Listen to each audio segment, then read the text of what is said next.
এই মুহূর্তে তারেক রহমান সাহেব বগুড়া নাচ গার্ডেন থেকে বের হচ্ছেন, আপনারা দেখতে পাচ্ছেন। তাদের এখন বের হয়ে চলে যাবেন শেরপুর হয়ে চলে যাবেন সিরাজগঞ্জ প্রোগ্রামে চলে যাবেন। লাখো জনগণ তার জন্য অপেক্ষা করছে সিরাজগঞ্জ।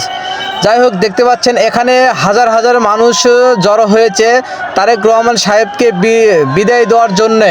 আপনারা দেখতে পাচ্ছেন গাড়ির বহর, গাড়ি বের হতে পারছে না জনগণের কারণে। নেতাকর্মীদের ভিড় হয়েছে, আর সাধারণ মানুষ তো আছেই, শুধু এক নজর তারেক রহমান সাহেবের দেখার জন্যে অপেক্ষায়। প্রায় 3 ঘন্টা দাঁড়িয়ে থেকে এই মিলল তারেক রহমান সাহেবের সাথে দেখা। অবশেষে দেখতে পেলাম, আলহামদুলিল্লাহ, অনেক কষ্টের ফলে এইমাত্র দেখতে পেলাম তাকে। যাই হোক, ধৈর্য ধরেছিলাম বলেই আজকে দেখতে পেলাম কাছাকাছি থেকে তারেক রহমান সাহেবকে। সবাই দেখতে পাচ্ছেন, সবাই দৌড়দৌড়ি ছুটাছুটি করতেছে, স্লোগান দিচ্ছে সবাই।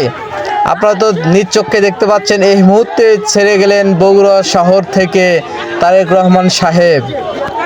এই যে দেখেন, আপনাদের কাছ থেকে দেখানোর চেষ্টা করতেছি, কিন্তু কালো গ্লাসের জন্য দেখা যাচ্ছে না আর কি, শুধু সামনে